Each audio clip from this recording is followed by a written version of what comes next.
everybody, and thank you for joining us today. Welcome to IWLA's live webinar on maximizing your revenue, unlocking the potential of WMS billing strategies, scheduled to run today between 1 p.m. and 2 p.m. Central Time.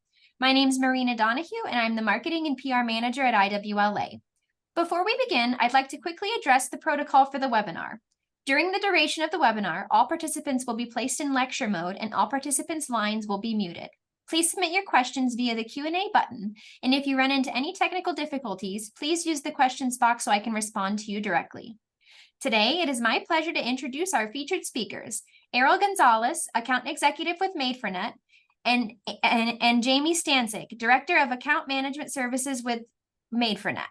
With that, I'd like to hand the presentation over to Errol and Jamie.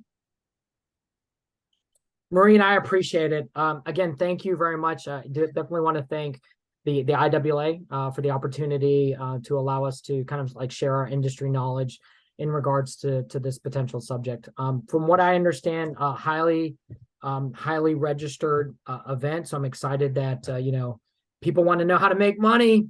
So quick introduction. My name is Errol Gonzales. I am an account executive logistics specialist with Made4Net. I've been with Made4Net since 2015. And, my background spans back, 18 plus years, primarily within the 3PL industry, primarily within the technology space, focusing on warehouse management, WMS, and supply chain. Hi, I'm Jamie Stancyk. I'm the Director of the Account Management Services. Prior to working for Made4Net, I was in the 3PL warehousing industry for 12 years, and I held a bunch of different jobs in the warehouse, such as a customer service rep, doing manual data entry, out in the warehouse, picking orders, receiving trucks, shipping trucks, doing inventory control, such as cycle counting and physical inventories, and even being the office manager, was responsible for onboarding new accounts, interpreting contracts, and applying that setup into a 3PL system. So I am totally understand where the challenges that are in the 3PL industry in that regard. So I get it because I've been where you're at today. With Made4Net, I've been here 19 years. And as part of my responsibility over the account management services, our group maintains a partnership with our customers, and we help them with their needs that they need to grow. And FYI, Jamie started at Made4Net when she was 5. So exactly, that is correct. That is correct. Absolutely. So as far as today, again, appreciate it. Thank you very much. As far as an agenda, this is kind of what we are working with. We are working with some basic assumptions. So I'll kind of set the baseline, the standard in regards to what the rest of the information we're going to provide to you today. We're taking some basic assumptions. At that point, we're going to talk about, what are some standard WMS billing capabilities, what are some best practices. We'll also talk about, what are some billing trends that we also see in the industry. And at the end, we'll definitely leave enough time for some Q&A because, again, for us, we want to try to share our knowledge based on our experiences in working with so many 3PLs within North America.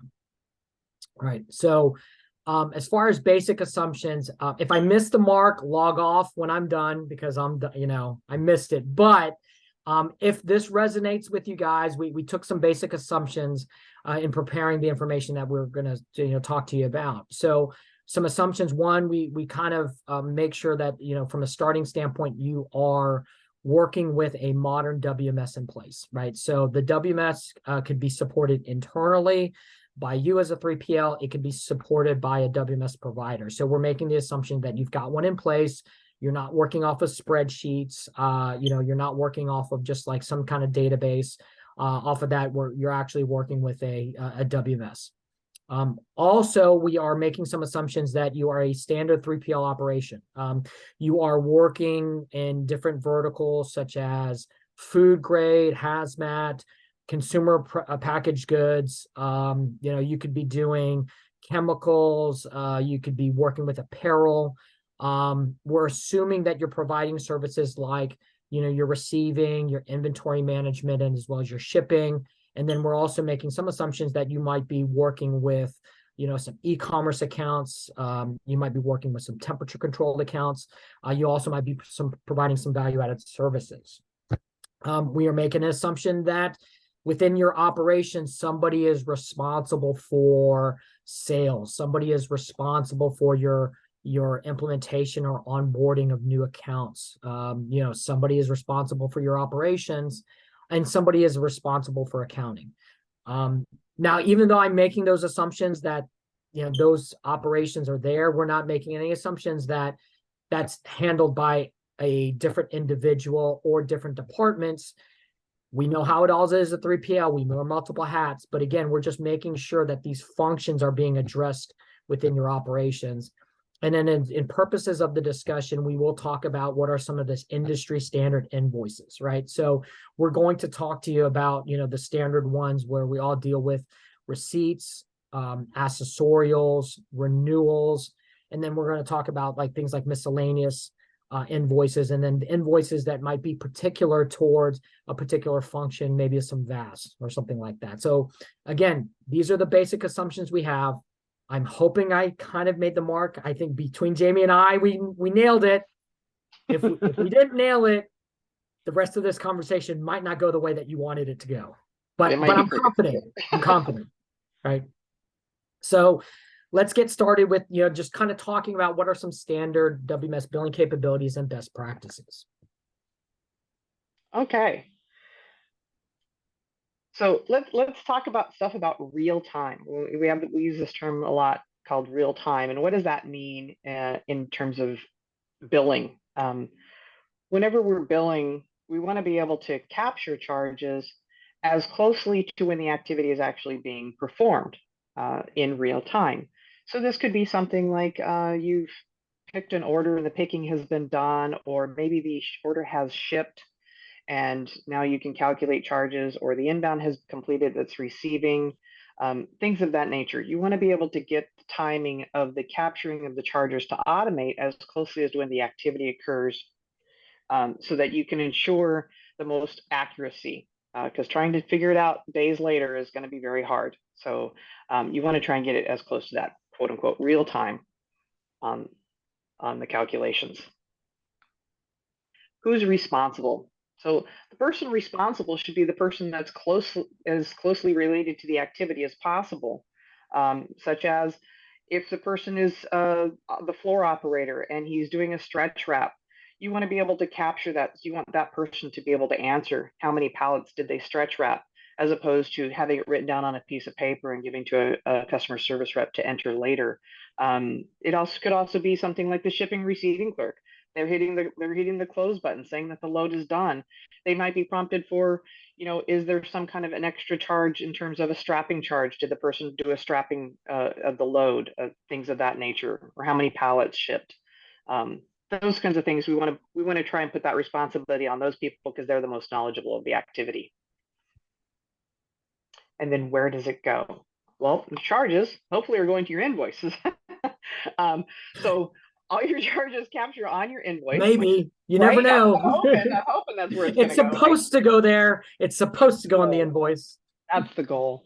Then having the ability to send an electronic invoice to your customer is just going to help you get paid faster. And then that's the goal, right? You want to get that payment for your services that you did. And then once you've generated that invoice, having an automated accounting or an integration to an accounting software package would be ideal, because then that information can be electronically sent over to the accounting software package, and there is no manual entry that's required, because manual entries in any place is always subject to errors. So we want to avoid that as much as absolutely possible. And I'll add a couple things I will mention. I don't, I know Marina may have mentioned this too, but there is going to be some QA time involved. But if there's something that we are talking about that kind of stirs up a question for you guys, go ahead and put that in the QA box. And then at that point, when we get to that point, Marina will definitely let us know, or I will be able to review it as well, and we'll answer those questions at the end. So just feel free to put those questions anywhere.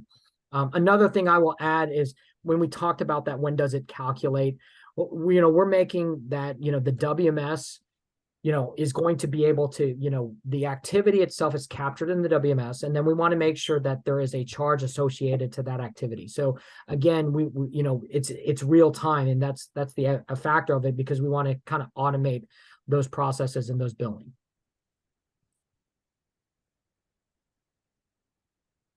All right, how about some setup? How do we take your contract and turn that into cash for you? So whenever possible, having a standardized negotiated rates. And when I say this, I'm not talking about the actual dollar amounts for each activity to be that's occurring, is more of the standardized of the activities themselves. When those same activities are applied in every contract, then the person who's redoing the billing review has an expectation of what they should see on every one of those charges or on every one of those invoices. So for example, on an inbound, they may always expect to see inbound handling charges and inbound storage charges. On the outbound side, it's a picking charge, maybe it's a bill of lading charge. If it's standardized, then they visually have a representation of what to expect on the invoice. And also, what the heck is he talking about? So easy. I know we discussed this. We're referring to your sales individual or sales department. So just be gentle. Just be gentle. Because those sales folks, they'll sell. I said be gentle. I said be gentle. Goodness. All right. And we all know that we've all encountered this, right? So this is nothing new, right? So having a continual communication amongst your sales team, operations, implementation, even your accounting team, understanding what that contract or that activity is, when it will occur, and how it should be applied is very beneficial across your entire team, all your teams, so that everybody has an understanding of exactly what is supposed to happen and when. So in being able to have those conversations to understand the interpretation of the contract is greatly beneficial in all aspects, and should be continued on every contract for that matter. So how are we going to bill for that? This is where we're going to get into topics such as like billing methods and ways in which to bill. Billing by such as eaches or cases or pallets, things of that nature, and how are those going to get set up within the system to be able to capture them in an automated fashion. And kind of knowing what your system is capable of doing, because if you know what your system's capable of doing, then you would have a good understanding of being able to set that up and make sure that the automation occurs accurately. I think also too, Jamie, it's also good to note that when you are talking about how you're going to bill for that and talking about like your system capabilities, like knowing what your system is capable of doing, also know what your system is not capable of doing, right? And I'm not saying functionally, right? I'm not saying like system functionally, but I'm referring to like examples that, how is a system supposed to know that, right? I didn't know if you wanted to elaborate a little bit more on that subject of like, what it can't do. Sure. I've seen over my years, I've seen some examples where, let's go old school here. I've seen some examples where some salesperson writes into a contract, billing I'm right for here. Faxes, Easy. billing for faxes. Okay. That is outside of any system. So the system can't track that. So the system's never going to know about it. So things like that, you can't bill for that in an automated fashion. So that's where we get into that manual stuff that we want to try and avoid as much as possible. Or spending how many phone calls you take a day or emails you do a day interacting with your clients. Those again are all outside of any WMS system, and just things that cannot be captured automatically. Yeah. As much as you salespeople try to get that extra dollar in there. Do I have to? Sorry, I'm good. All right. So can there be a faster way to get them onboarded? So one piece of function that is great to have is a cloning feature. You can set up a baseline account that has, again, the standardized activities that you're going to bill for.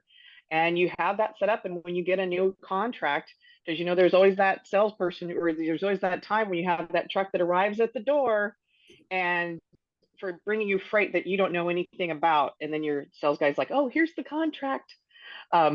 So being able to then clone a standard type of an account and then be able to just tweak those little places where you need to. Maybe the rates are slightly different for this account than they were on the last one. So you just change the rates here and there as needed.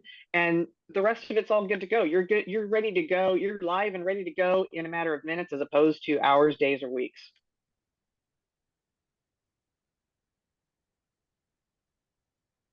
Flexibility.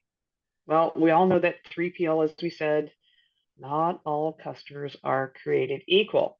So that being said, in the 3PL world, being able to allow to have each customer be treated differently in terms of some setup things is necessary in the 3PL world, because they're not all created equal. You're going to have some customers that are, you know, ambient temperature, some that are temperature controlled, some a mixture of all of those in between.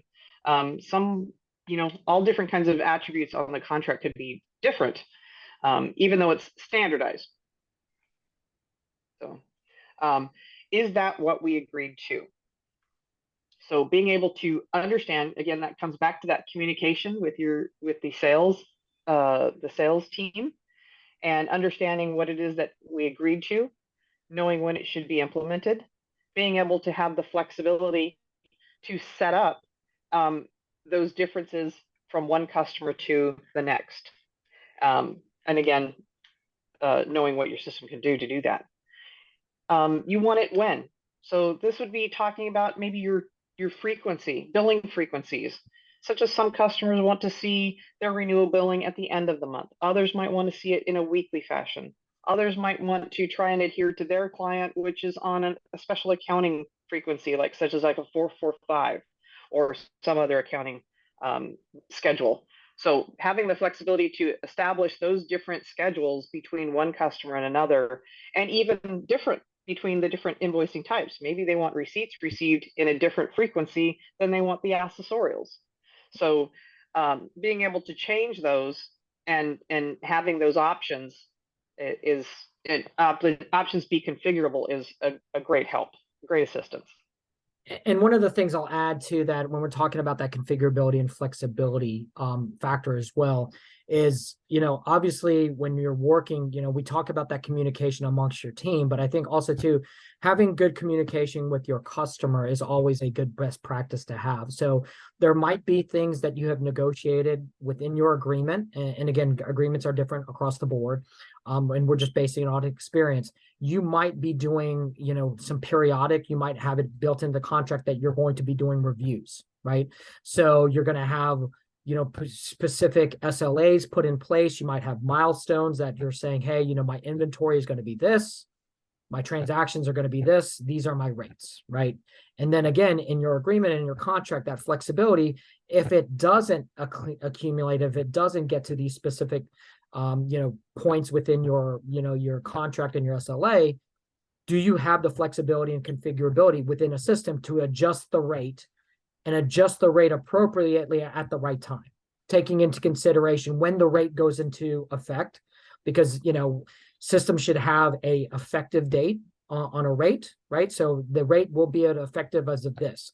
So that, again, if you're going through in real time, anything that happened before the effective date, right, will build based upon the rate that was entered in. So when we're talking about that flexibility and that configurability, and that communication, it's not just internally. Best practice is that, you know, you're going to be, you know, working with your customer. And obviously we all talk about when the rates are made, the contract it's made, they're always going to tell you it's based upon this, right? But these agreements nowadays have escalators. If I'm doing this much volume, this is my rate. If I'm going to do this much volume, that's going to be my rate. If I'm going to, you know, if the inventory is going to be at this particular level, and we'll talk a little bit more about this, you know, at the QA session or in some of the trends that we see out there. But that's again, you know, something in regards to that flexibility. Jamie, I didn't know if you wanted to touch on that, you know, that tiered, you know, flexibility that we're starting to see as well on that. You know, customers have different tiers. We can certainly do that now, or we can wait to the trends if you'd like. Yeah, we'll wait till the trends. We'll add that in there. Okay. Right. Okay.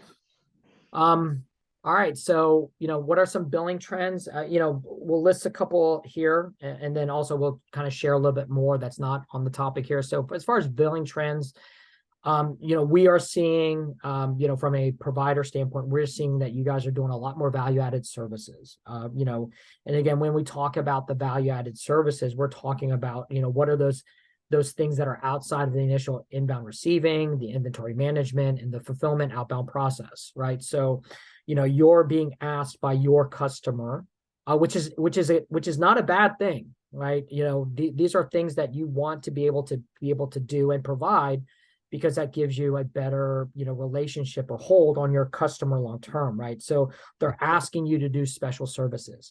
Do I want to add something to the item without changing the item number? Am I adding a piece of paper? Am I adding, something that gets provided to on the outbound process? Am I doing any special services that are related to, maybe I have to do some QC on the inbound, maybe I have to do some QC on the outbound? These are all some value-added services that you're being asked to do.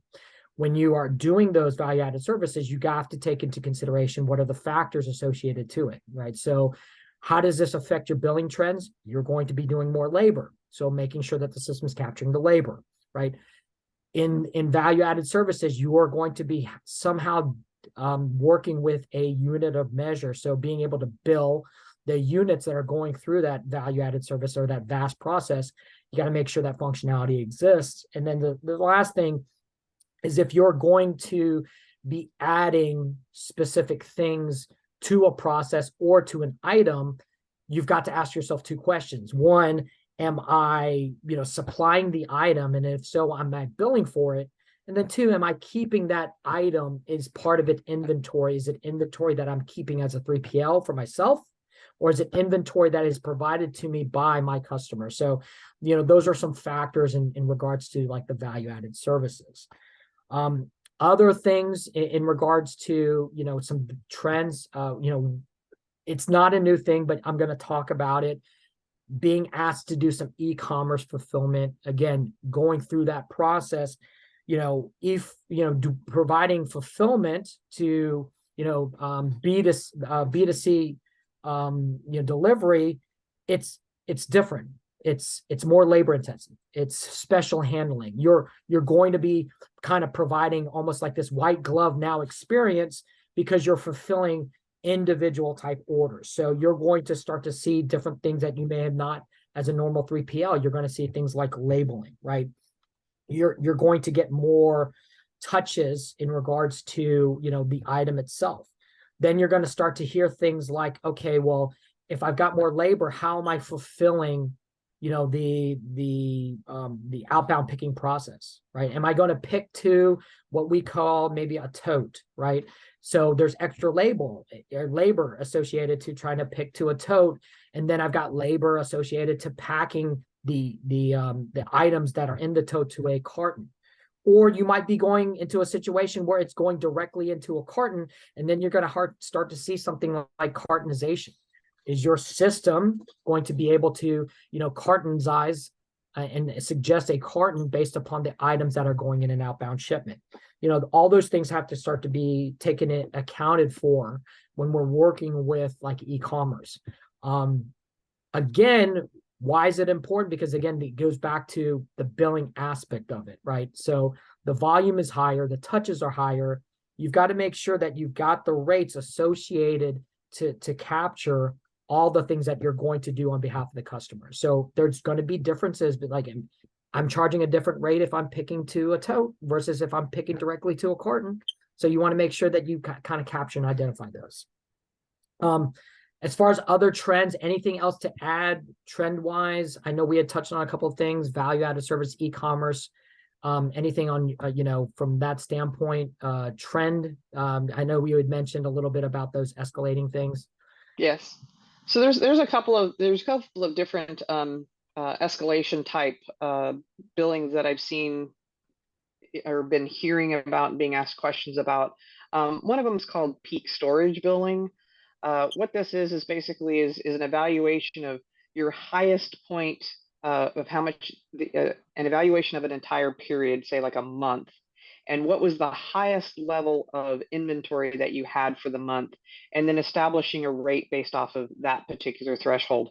And if it falls below that threshold, then it goes to a different rate, or if it goes above that, it goes to another rate. So it's kind of like it evaluates what your highest point of inventory was for on an account. Another one that's I hear about is sometimes it's either called tiered or aged renewal storage. And what this does is that if a product has been sitting for a long period of time, say let's just throw out the term, say like a year. So this pallet or product has been sitting there for a year, then it starts tiering up. So it starts getting a higher rate getting applied to it for the renewal storage invoice. And it's an incentive to try and get your customer to try and move that product out, right? Because you want to be able to always rotate the stock. You don't want something sitting around and taking up a very pricey piece of real estate within your building. So those are a couple of the things that I've been hearing getting asked a little bit more frequently. I gotcha. All right. So I think from, again, we're trying to kind of provide you some information. Definitely can't cover all information, but I think this is kind of a good way, or a good like starting point or discussion point. Hopefully we're giving you something that you could take away from this one. So from that standpoint, from a summary standpoint, as far as like information, let's just kind of recap some of the things that we had talked about today, right? Yeah, automating charges. We want to do this anywhere and always, whenever possible. Automating charges when the service is actually performed. So such as, again, like we were talking about doing stretch wrapping, or when you've done, shipping the order picking, things of that nature. Just like a mechanic, he wants to get paid when services are rendered. You need to get paid when your services are rendered as well. I think also too, when we talk about, one of the things we want to make sure that, we are referring to the system to be a tool that helps you with engagement, right? So, again, whether that be a process in place or a system in place, and we're referring to as a system, WMS, we want to make sure that, there's proper engagement or appropriate engagement when needed. So, there's specific things that sometimes you just don't know yet until you're asking somebody for that information. So, and as an example, if you've negotiated some shrink wrapping, I use shrink wrapping as an example, or if you had to do adjustments, or if you had to do, sometimes you have to charge for the damaging of product. I have to damage some product out. You want to be able to, have a system or a process in place that's going to engage the person that's responsible for that. So it could be somebody that's on the warehouse floor. It could be a supervisor. It could be a clerk that's going out and doing the billing on the standpoint. It could be somebody that is in your outbound office, that when they're closing out a load, maybe they're doing something else that we want proper engagement to say, hey, the system didn't catch it. Are you sure you didn't have anything else? So again, we want to make sure that, again, I say system, but we also want to make sure that there's a process in place that allows for appropriate engagement of the individual in that process within your operations. Automating your invoice delivery. So we're talking about here is having the ability to electronically invoice your customers. Whenever you can if you have the ability to do that, then that just takes an extra step off of your customer service rep or somebody, your billing resource that has to do typically those events. And by being able to provide an electronic invoice to your customer, this is going to help you get paid faster, because it's going to reach your customer's hands faster. It's going to get into their accounting system faster, and it's going to get you paid faster. Having the ability to interface with an accounting software, this then takes all of the revenue that you're billing out of your WMS system and electronically sending that to your accounting system, so that there's no manual entry of that revenue into the accounting software, again, eliminating the potential for a human error in the process. So again, the key thing is just automate wherever possible. All right. I think Again, those sales guys or gals. So again, continuous communication. I mean, that's an underlying or message that we want to continue to do that.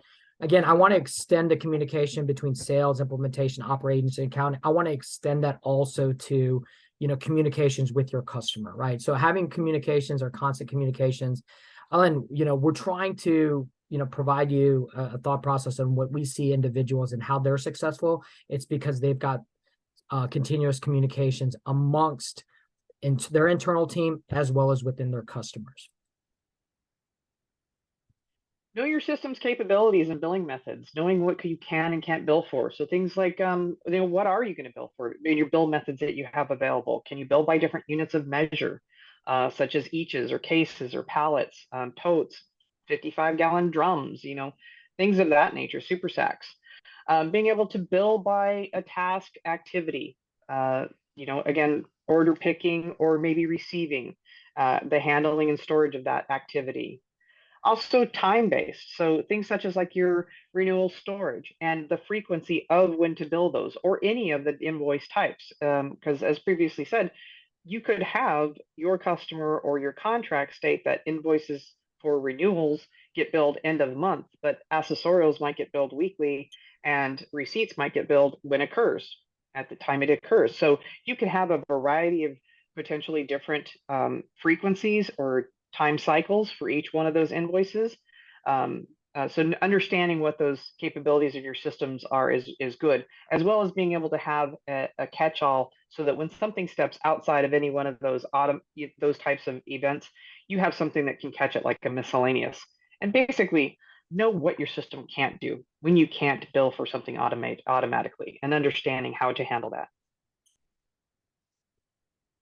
We talked about this too. This is kind of again, helping with the onboarding process, being able to clone / copy, a function of your rates. That doesn't even apply to, also doesn't have to apply to your rates. It also could apply to your items, being able to have that from a baseline account, because if you're a successful 3PL operation, you do have like some niche vertical that you can see as a profitable vertical for you guys. You specialize in foods, you specialize in hazmat, you're specializing in e-commerce. So you do have, again, the thought process is not spending time reinventing the wheel, right? Having the ability to configure the support for those different contracts, and even going down, not just at the customer level, but also going down to even to the item level, because you could actually within the same customer have a multitude of different types of way to handle the items. You may have some items from one contract in the same customer that has ambient type items and others that are temperature controlled, and having the ability to apply different rates to those different types of items and how they're being handled is key, as well as the terms like we talked about in the renewal. And being able to establish different timeline or term expectations for the renewal storage as weekly, monthly, end of month, daily. I've seen daily before, even an accounting cycle, a 445 cycle. So being able to configure on a customer by customer basis is fantastic. And again, from our standpoint, the information that we shared to you today, I think we want to make sure that the things that we're talking about is accomplished by really one of three things. One, what we're talking about minimizes human input, right? It reduces errors. Two, we want to minimize areas of lost revenue. If we're automating functions, automating billing, automating the tasks associated with those charges, we want to make sure that minimizes the areas of lost revenue. And again, from a timing standpoint, it's the cash flow, right? Being able to, kind of get that contract to cash standpoint. We took into consideration that everything that we wanted to talk to you about at a high level goes back to accomplishing one of these things based upon, maximizing your WMS capabilities, maximizing some of the best practices that we see in the industry. All right. So I think this is at a time, and we do see some questions. So I'm kind of excited about that. There's not crickets out there, so we do have some questions. We didn't lose everybody. We didn't lose everybody. We're okay. All right. So I'll kind of, before we start going over the questions, I'll give this the opportunity for somebody else to ask some questions in the chat as well. As you continue to do that, I'll go ahead and have our first question we have out there. So first question we ask is, and Jamie, I don't know if you can see it as well, or if you can, I'll read it out. I can. Yeah, Vass, any suggestions on software used to track VAS on the floor when automated billing, or is it most of it manually tracked and then billed, right? So it's a good question, right? It's a good question. I'll take a stab. I'll tackle it first, and then I'll ask Jamie if she wants to provide any there. So first off, if we're talking about VAS and a software to track VAS, the first thing you're going to have to rely on is rely on the WMS, right?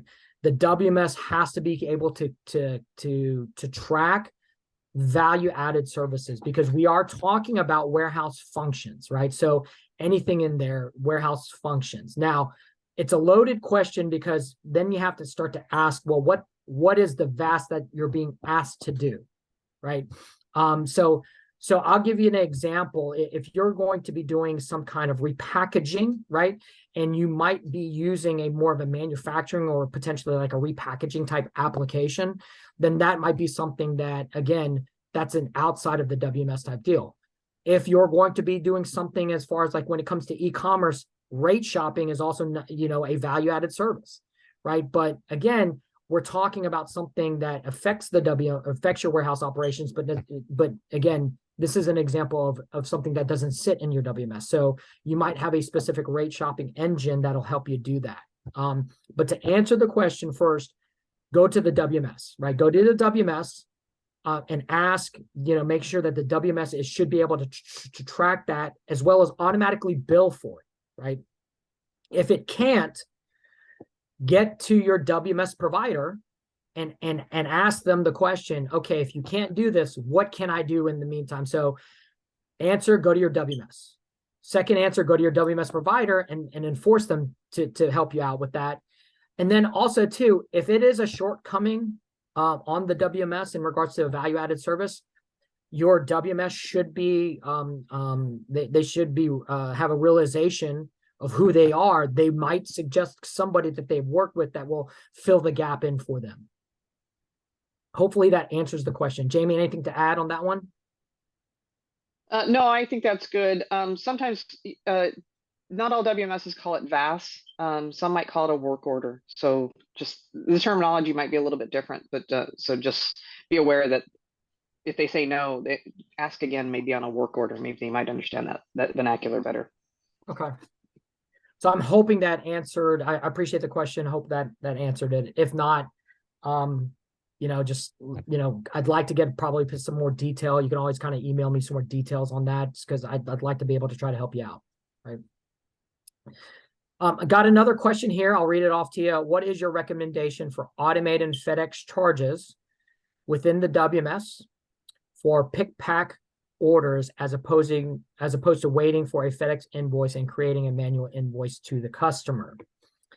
I'll start off by saying we mentioned this integration, right? Integration is going to be key for you to get you know, that particular charge out there. So when we talk about automating a FedEx charge within the WMS, it goes back to integrations and capabilities, right?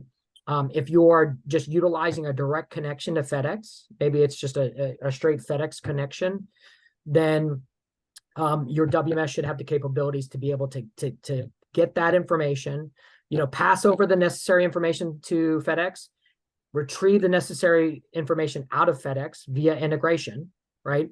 And then at that point, you're going to be able, again, real time. These are the words we talked about: real time, integration. And at that point, you can be able to add that charge to the customer via the invoice, as opposed to manually waiting for the charge and then creating a manual invoice after the fact. So it goes back to tying it to a task, tying it back to when it's accomplished, when it was performed, and it goes back to just, again, integration, right? Jamie, anything to add on that one? Yeah, that's a long-standing question from even back in my days in the operations, is that, you know, trying to capture that information so you're not going through a FedEx invoice or a UPS invoice after the fact and trying to figure out which one it was for, which customer it was for. So yeah, integration is key. The information's there, and being able to just pass it back into the WMS is the optimal situation. Yeah. I'm going to let Jamie handle this one. All right. So I'll ask you, Jamie, do you invoice out of your WMS directly, or do you interface with other software? Do you have recommendations? So first off, I'll preface this, Jamie, before you ask.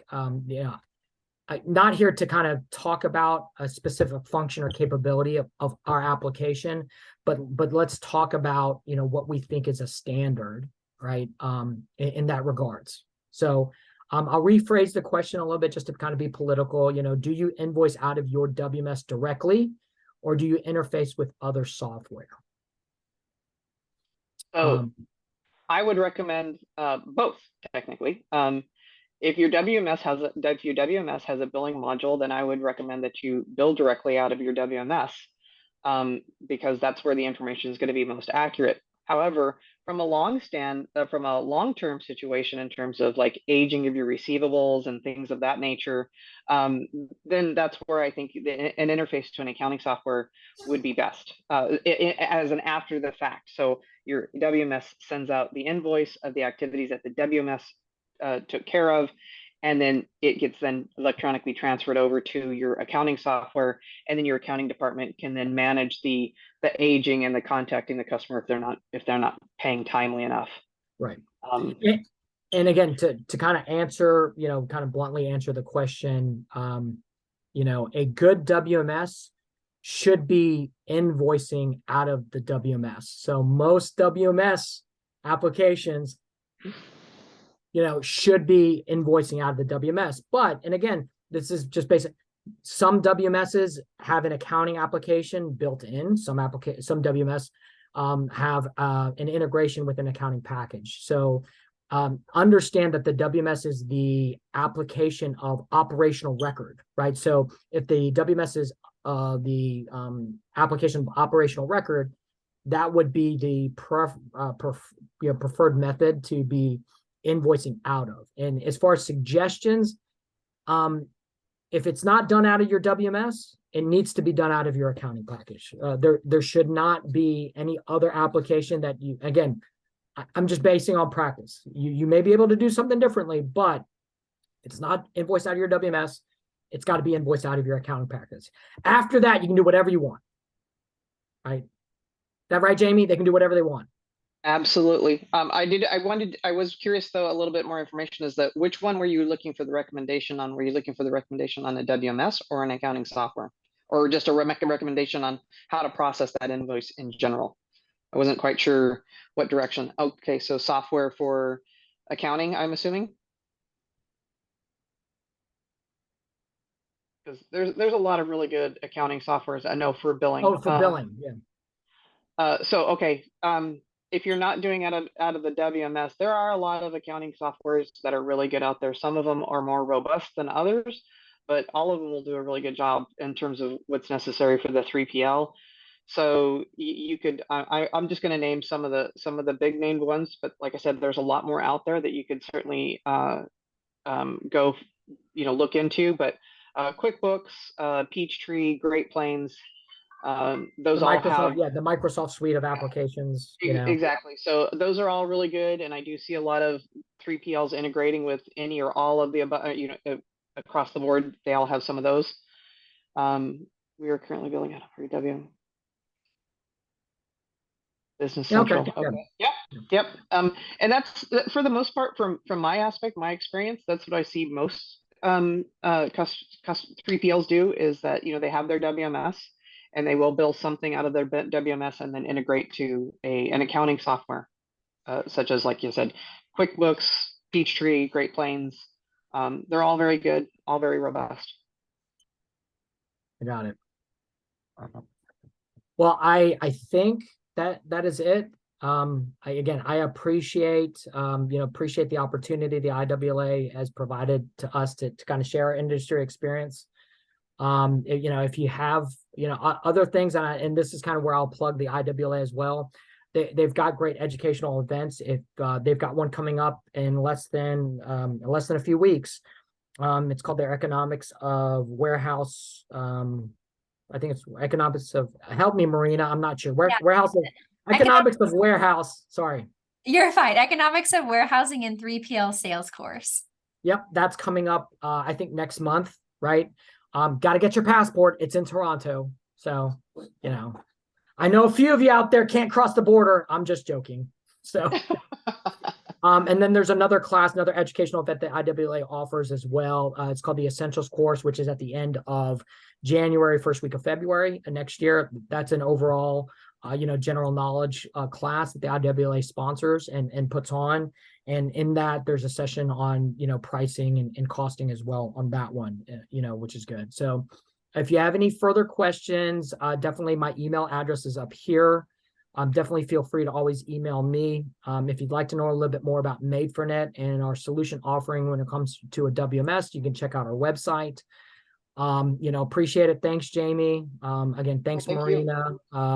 If you liked today, Errol Gonzales, happy to do it. If you didn't like today, Jay Stroder, IWLA President CEO. It was good to see you guys. So Thank you both so much for the wonderful presentation. And everybody who attended today, you will receive a copy of the PowerPoint presentation as well as a link to the video by the end of this week. Please feel free to contact our speakers and myself with any follow-up questions. I know Errol's email's up there, but please reach out to me if you have any other questions. And as Errol mentioned, we have a couple upcoming events. If you're interested in registering for both or either of them, please visit www.iwla.com or email education@iwla.com. And thank you so much for joining us today and have a great rest of your week. Thank you, everyone. appreciate it, guys. Have a good week.